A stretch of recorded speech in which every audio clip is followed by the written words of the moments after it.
يا أيها الذين آمنوا توبوا إلى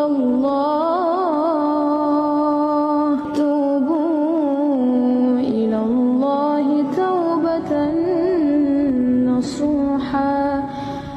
Alhamdulillah, wassalatu wassalamu ala rasulillah Sayyidina Muhammad ibni Abdillah wa ala alihi wa sahbihi wa man tabi'ahu wa mawala.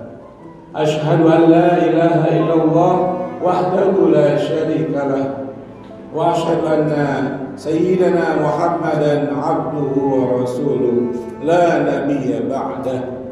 Allahumma salli ala Sayyidina Muhammadin Nabiyil Ummi wa ala alihi wa sahbihi wa barik wa sallim. Amma ba'du, fa ya ibadallah ittaqullaha haqqa tuqatih wa la tamutunna illa wa antum muslimun. Wa qala ta'ala fi ayatin ukhra, ya ayyuhalladzina amanu ittaqullaha wa qulu qawlan sadida yuslih lakum a'malakum wa yaghfir lakum dzunubakum wa may yuti'illaha faqad faza fawzan 'azima. Ma'asyiral muslimin, sidang Jumat yang dirahmati Allah, pertama-tama marilah kita panjatkan rasa syukur kita kehadirat Allah Subhanahu wa taala. Karena berkat limpahan rahmatnya, karena berkat curahan nikmatnya kepada kita semua, maka pada hari yang mulia ini, di tempat yang mulia ini, kita sama-sama dapat melaksanakan salah satu kewajiban kita selaku umat Islam, yakni melaksanakan ibadah sholat Jumat berjamaah. Sholawat beriringkan salam tak lupa kita sampaikan kepada penghulu alam, Nabi kita yang agung, Nabi tercinta, Nabi kita Muhammad sallallahu alaihi wasallam, dan juga kepada seluruh keluarganya, seluruh sahabatnya, tabi'innya, dan kita semua mudah-mudahan selaku umatnya, mudah-mudahan mendapatkan syafaat dari beliau di akhirat nanti. Amin amin ya rabbal alamin. Pada kesempatan yang mulia ini, izinkan khotib berwasiat kepada seluruh jamaah, wabil khusus kepada diri khotib pribadi. Marilah kita sama-sama tingkatkan kualitas keimanan dan ketakwaan kita kepada Allah Subhanahu wa taala, yaitu dengan cara selalu berusaha untuk mengerjakan dan melaksanakan perintah yang Allah perintahkan kepada kita, dan juga selalu berusaha untuk menjaga diri kita, menahan hawa nafsu kita untuk mengerjakan apa yang Allah haramkan kepada kita. Ma'asyiral muslimin, sidang Jumat yang dimuliakan Allah, baru saja kemarin pada tanggal 23 Juli 2026 kita sama-sama memperingati Hari Anak Nasional, sebuah momen penting yang sepatutnya kita jadikan ajang muhasabah, merenung dan menilai diri sejauh mana perhatian yang telah kita berikan kepada anak-anak kita. Sudahkah kita menjalankan amanah besar ini dengan sungguh-sungguh, atau justru kita lalai dalam hiruk pikuk urusan dunia?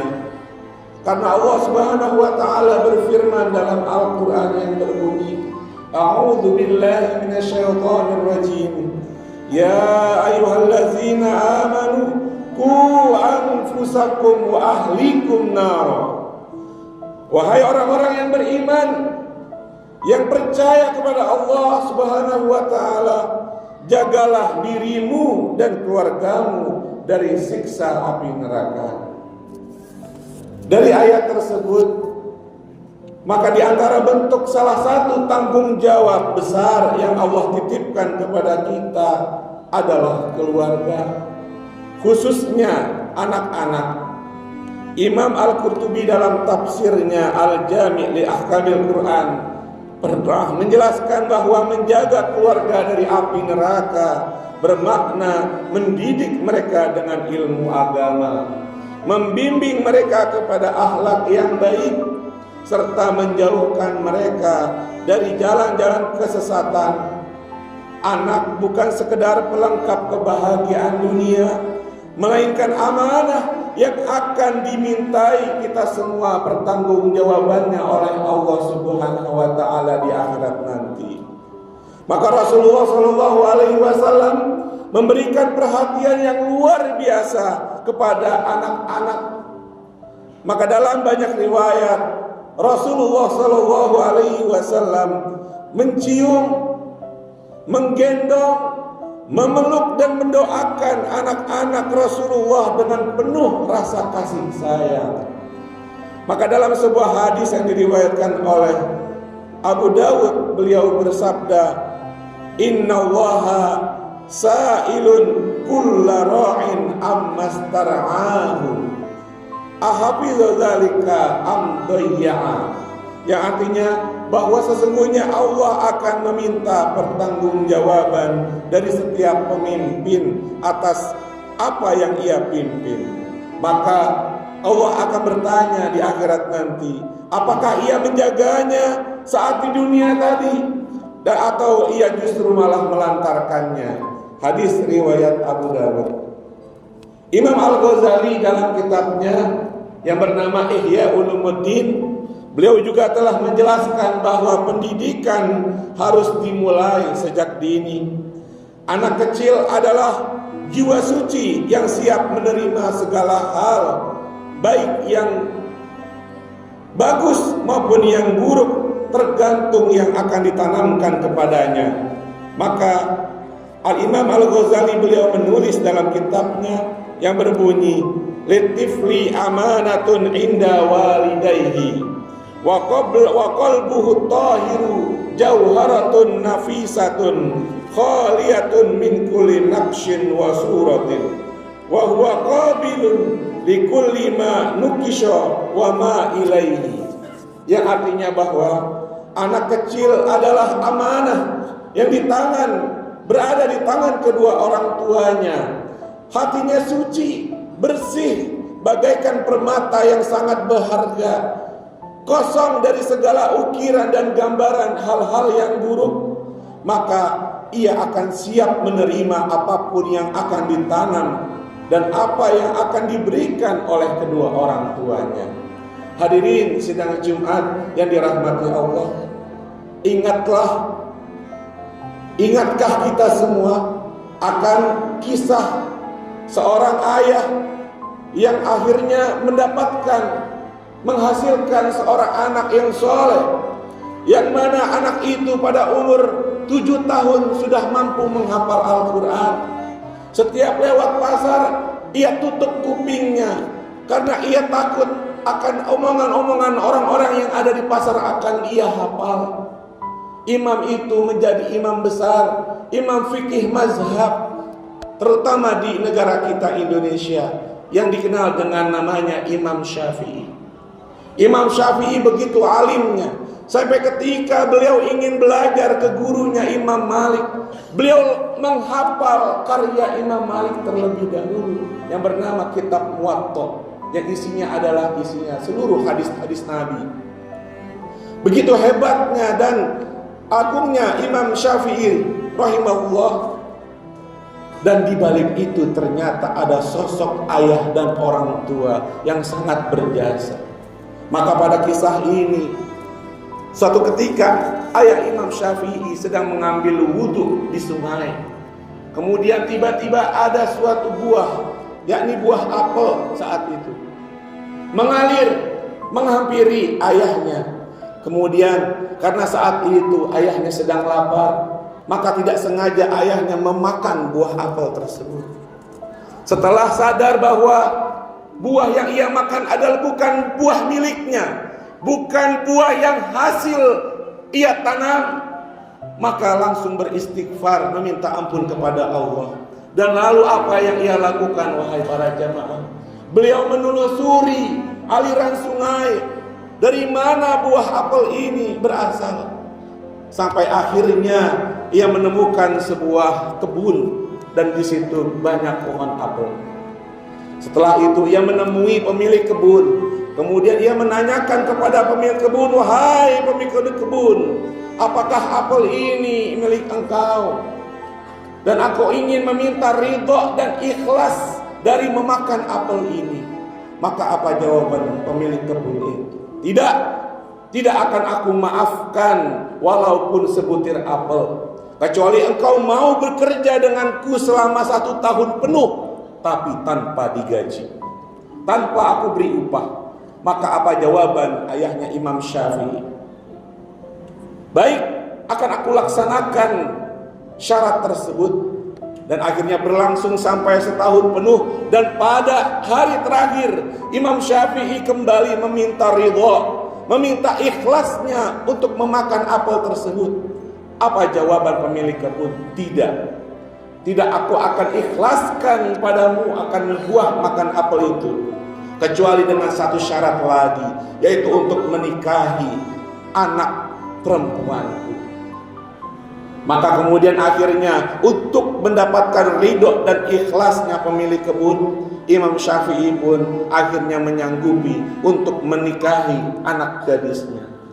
Namun jangan senang seperti sebentar aja, karena anak perempuanku adalah anak yang buta, gak bisa melihat, mulutnya bisu, tidak bisa untuk berkata-kata, kupingnya tuli, tidak bisa mendengar, kakinya pincang, tidak bisa melangkah kemana-mana.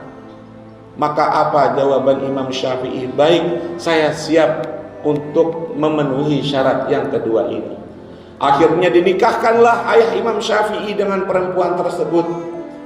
Kemudian pada malam harinya ayahnya menuju kamar, dan ketika masuk kamar ayah Imam Syafi'i terkejut. Astagfirullahalazim, kembali lagi ke pemilik kebun. Kemudian ia menanyakan, "Siapa gerangan perempuan yang ada di kamar tersebut?" Maka jawab pemilik kebun, "Itu adalah anakku. Itu adalah anak yang aku nikahkan kepadamu. Matanya buta karena tidak pernah melihat maksiat. Mulutnya bisu karena tidak pernah menggibah atau membicarakan keburukan orang lain. Kakinya pincang, cacat, tidak bisa pergi kemana-mana karena ia tidak pernah keluar rumah melangkahkan kakinya ke tempat-tempat yang maksiat." Maka setelah itu akhirnya lahirlah seorang imam, seorang anak dari ayahnya Imam Syafi'i. Imam Syafi'i yang kita kenal, yang kita laksanakan seluruh panutan dan ajaran fikihnya, sehingga kita dapat beribadah sampai saat ini. Hadirin sidang Jumat yang dimuliakan Allah, maka di zaman yang serba digital ini, tantangan dalam mendidik anak menjadi semakin kompleks. Tayangan yang merusak, media sosial yang tidak terkontrol, pergaulan bebas, serta krisis adab, semuanya menjadi ancaman nyata bagi kita selaku orang tua. Maka dibutuhkan kerjasama yang kuat antara seorang suami dan istri, guru, serta masyarakat, bahkan negara, untuk menjadikan generasi kita di masa depan nanti menjadi generasi yang lebih baik. Maka marilah kita sama-sama muliakan anak-anak kita. Kita perhatikan langkah dan gerak mereka. Jangan hanya diberikan fasilitas-fasilitas semata, namun berikanlah mereka waktu, berikanlah mereka pelukan yang hangat, serta doa-doa di malam hari, yang mana nama-nama mereka disebutkan oleh kedua orang tuanya. Anak bukan sekedar harapan masa depan, tetapi juga adalah ladang pahala bagi orang tua yang akan terus mengalir. Maka dalam salah satu hadis Nabi juga kita perlu ketahui bahwa segala sesuatu akan kita tinggalkan dari dunia ini, salah satunya kecuali anak yang soleh, yakni maksudnya adalah doa dari anak yang soleh yang akan mendoakan kita sampai di akhirat nanti. Mudah-mudahan kita semua termasuk orang tua yang amanah dalam mendidik, dan juga semoga anak-anak kita semua menjadi generasi Qur'ani, generasi yang menjadi penyejuk hati dan penerus perjuangan umat. Amin amin ya rabbal alamin. Barakallahu li wa lakum fil Qur'anil azim wa nafa'ni wa iyyakum bima fihi min ayatihi wa zikril hakim. Aqulu qawli hadza fastaghfirullaha li wa lakum fastaghfiruhu innahu huwal ghafurur rahim.